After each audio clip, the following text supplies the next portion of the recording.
There comes a moment in every human life. A moment when the hands tremble, the mind becomes heavy, and the heart whispers, "What if I fail?" Even the greatest warriors faced this fear. And today, I will tell you the story of the moment when the mighty Arjuna himself dropped his bow. The battlefield of Kurukshetra stood ready. Conches roared across the skies. Millions of warriors waited for war.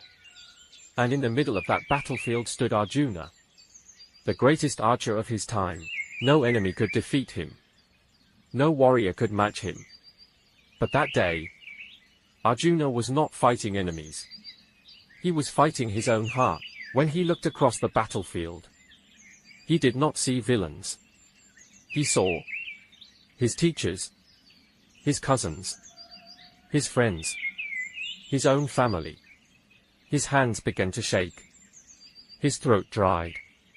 His body weakened, and slowly, the great warrior dropped his divine bow, the Gandiva.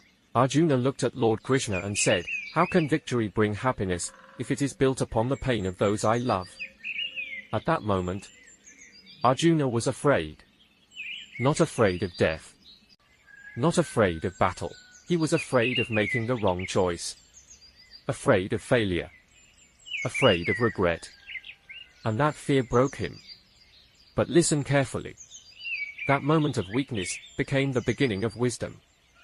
Because only when Arjuna accepted his confusion, only when he admitted his fear, did Lord Krishna begin to reveal the eternal wisdom of the Bhagavad Gita. Krishna taught him, fear is not your enemy. Attachment is. Doubt is. Forgetting your true purpose is. He told Arjuna, do your duty without fear. Do not run away from life. Stand up. Fight with clarity. Leave the results to the divine. And slowly, Arjuna lifted his bow once again. Not because his fear disappeared, but because wisdom became greater than fear.